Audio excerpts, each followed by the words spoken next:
The silver bracelet slipped from trembling fingers, striking the tiled floor of the Eastview Academy cafeteria with a faint, crystalline clink that somehow cut through the chaos of spilled trays and scattered fries. Its engraved words glinted briefly under the harsh fluorescent lights. To my little sister, stay fierce like I showed you. 30 seconds later, 3 boys lay sprawled across lunch tables, their faces contorted in shock and pain. Ethan Caldwell's tailored jacket was soaked in grape soda, dripping like a ruined masterpiece. Mason Reed clutched his nose, blood seeping through his fingers, while Owen Parker sat dazed on the floor, surrounded by the wreckage of what used to be his chicken wrap.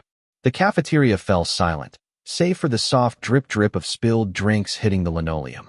But 30 seconds earlier, Chloe Bennett sat alone at table 9 in the corner, slicing her pear into precise, quarter-inch wedges. Her chestnut hair fell like a shield around her face, blocking out the 250 students filling the sprawling cafeteria of Eastview Academy in Portland, Oregon, on a crisp October morning in 2026. Her hazel eyes stayed locked on the pages of The Catcher in the Rye, propped against her water bottle. The book was more than homework. It was a barrier, a deterrent against the curious glances that had trailed her since she arrived 3 weeks ago. Every movement was deliberate, honed by years of learning that attention could bring trouble she'd rather dodge. The bracelet, a gift from her brother Caleb 2 years ago on her 16th birthday 2 weeks before the crash that stole him, rested heavy on her wrist, a mix of comfort and ache. His memory lived in her bones, surfacing whenever her fingers grazed the engraved words during moments of doubt. Chloe took a slow bite of pear, chewing methodically while scanning a page she'd read 3 times. Her peripheral vision tracked the cafeteria's pulse. The drama club at one table arguing over their spring play, the mathletes by the windows swapping notes for a calculus quiz, and at the center, Ethan Caldwell holding court with his inner circle. Eastview ran on invisible rules, a social hierarchy dictating everything from lunch seats to college recommendations. Chloe had clocked it within days, conversations halting when certain kids passed, hallways parting like water around stones. She wanted no part of it. Her plan was simple: graduate quietly, avoid drama, and keep the promise she made at Caleb's funeral. Ethan Caldwell was everything Chloe aimed to sidestep. At 18, he had the polished looks of a movie star and the quarterback swagger that made teachers overlook his spotty grades. His father, a city councilman, ensured his son's mistakes vanished from records with unnerving ease. Ethan collected admirers like trophies, discarding them when the shine wore off. Mason Reed, his sharp-eyed strategist, sat at his side, a hacker who'd cracked the school's grading system by sophomore year. His father's law firm specialized in making problems disappear, a skill Mason wielded with ruthless precision, digging up dirt or dismantling reputations as needed. Owen Parker, a towering linebacker, completed their trio, his size a weapon for intimidation when charm and brains fell short. Together, they were known as the triad, never spoken aloud near them. For 3 years, they'd ruled through calculated cruelty masked as pranks, manipulation dressed as friendship, and threats delivered with smiles that never reached their eyes. Teachers praised their leadership. Parents lauded their volunteer hours. Colleges fought to recruit them.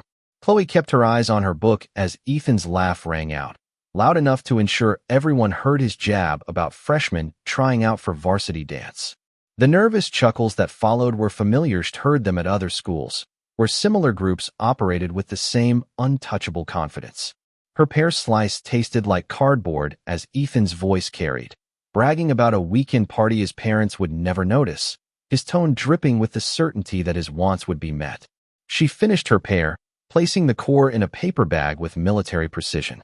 Her water bottle, 3/4 full, stood perfectly aligned with the table's edge. She closed her book with a soft rustle, checking her watch 5 minutes until lunch ended, and she could escape to physics class, where equations offered sanctuary from human unpredictability. As she packed her worn canvas backpack, a chair scraped across the floor. Someone sat without asking. Chloe's fingers froze mid-zip, her body shifting subtly for balance, muscle memory kicking in from Caleb's late-night garage lessons. "Mind if I sit?" The voice was smooth, confident, assuming welcome. She looked up to meet Ethan Caldwell's dazzling smile, his perfect teeth failing to warm his icy green eyes. She'd seen this act before, charm hiding calculation. "Actually, I do," she said, her voice steady. No trace of the flustered stammer most girls offered Eastview's golden boy. "I eat alone." Ethan's smile flickered for 2 seconds before hardening into something sharper. Rejection was foreign to him. Girls usually melted under his gaze, eager for his approval or terrified of his wrath. "You must have misunderstood," he said, settling deeper into the chair. "I'm Ethan Caldwell. My dad's Councilman Caldwell, and I'm QB1 on our state champ team. I pretty much run this place." His pitch was practiced, a flex of status meant to crush resistance. Chloe studied him, cataloging details Caleb taught her to spot. The designer sneakers screaming wealth, the arrogant tilt of his shoulders, the glint in his eyes that thrived on control. "Impressive," she said, her tone flat as she returned to her book, dismissing his presence like it was irrelevant. Ethan blinked, confusion mixing with bruised ego, a rare feeling for him. Mason Reed appeared at his shoulder, his lean frame and calculating gaze signaling backup. "Sorry about Ethan," Mason said, his voice slick as oil. "He's not used to girls with brains." "I'm Mason Reed. Me dad owns Reed and Harper downtown."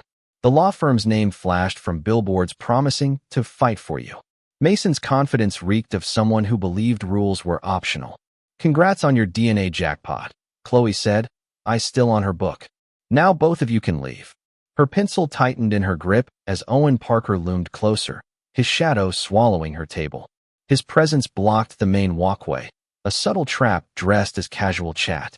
"Actually, Chloe," Mason said, her name dripping with mockery, "I've been digging into you. For schools in 2 years. That's unusual."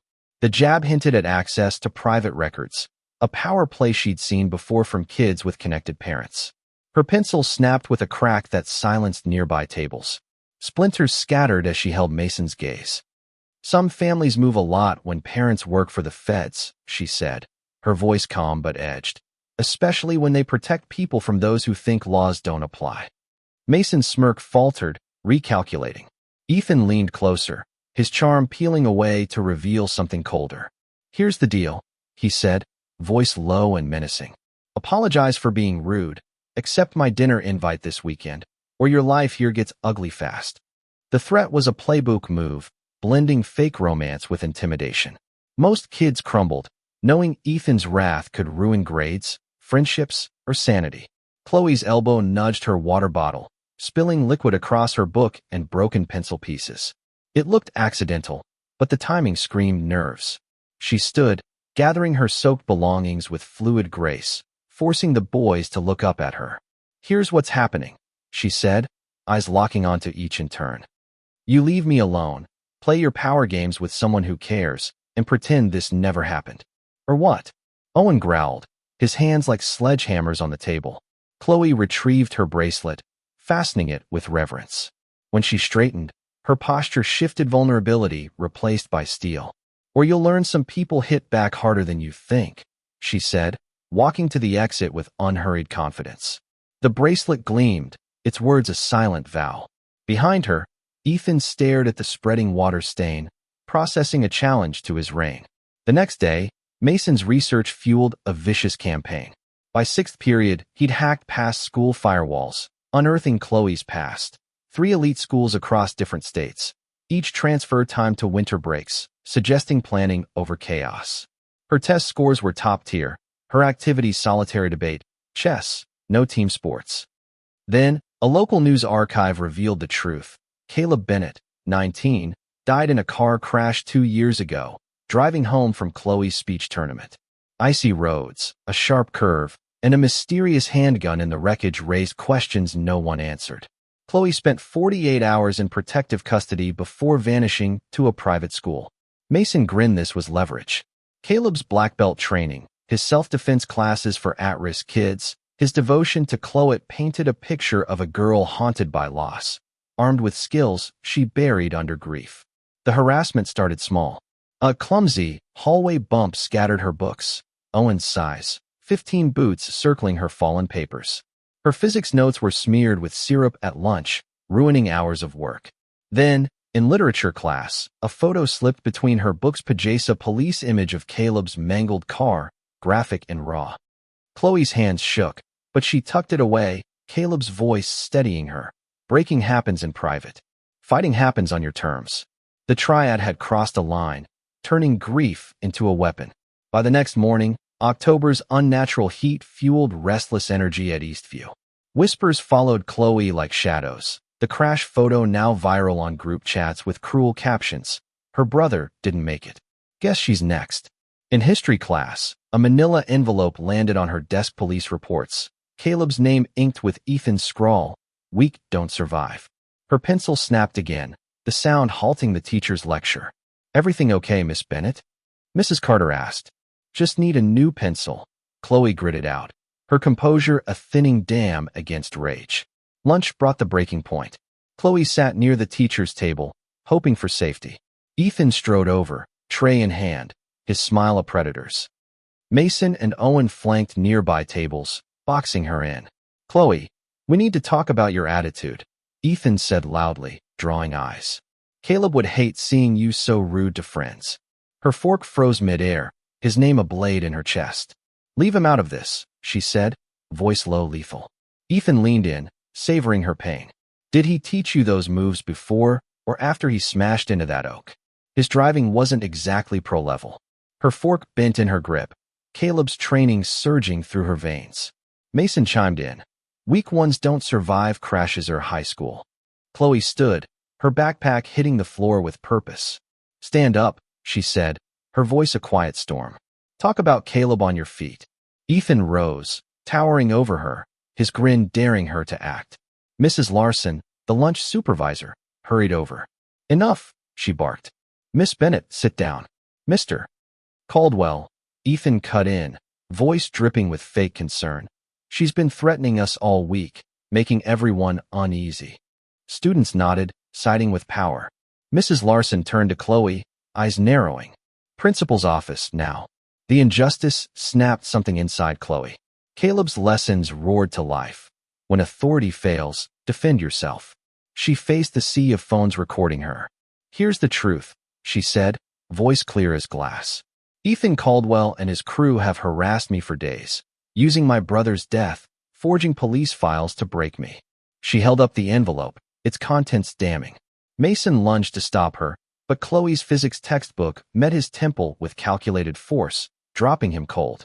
Owen charged, a human avalanche, but she sidestepped, tripping him into a pillar with a crash that rattled the ceiling.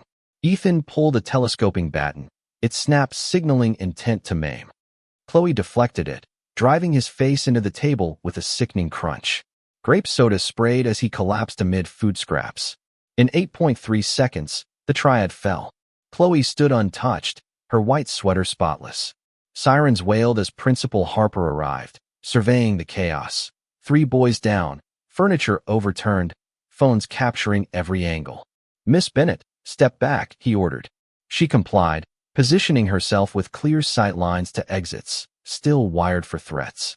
Police and paramedics swarmed, student footage revealing the truth. Harassment escalating to assault, met with precise self-defense. Officer Sarah Nguyen watched the videos, her skepticism turning to respect. Chloe's actions were textbook self-defense, backed by evidence of premeditated attack. The fallout was swift. Videos went viral, sparking outrage. Ethan's baton and Mason's hacked files led to felony charges. Owen's scholarships evaporated. Councilman Caldwell's influence faltered against federal scrutiny over leaked police records. Students like Emily Tran came forward, exposing years of triad abuse. Bank records tied Caldwell donations to silenced complaints, igniting national headlines. Chloe returned after a brief suspension, greeted by applause but choosing her corner table. Marcus Lee joined her, his presence a quiet nod to her stand. Conversations shifted to normalcy movies. Homework but eyes lingered, mixing awe and caution. 3 weeks later, Chloe sat in Dawson's diner, reviewing physics notes under dim lamplight. The bracelet gleamed as she traced equations, simpler than the social fallout she'd sparked. Her phone buzzed, coordinates and a timestamp for next Monday, hinting at deeper corruption at Eastview. She saved the message, knowing Caleb's promise meant protecting others, not just herself. The inscription glowed, "Stay fierce like I showed you." Outside, Eastview's lights pierced the autumn dusk as Chloe drove toward an uncertain fight, proving strength wasn't just survival, it was action when silence failed. What would you do in Chloe's shoes? Face down the bullies or walk away? Could you stay calm when someone weaponizes your pain? How far would you go to keep a promise to someone you've lost? Drop your thoughts below, hit that like button, and subscribe for more stories where the quiet ones rewrite the rules.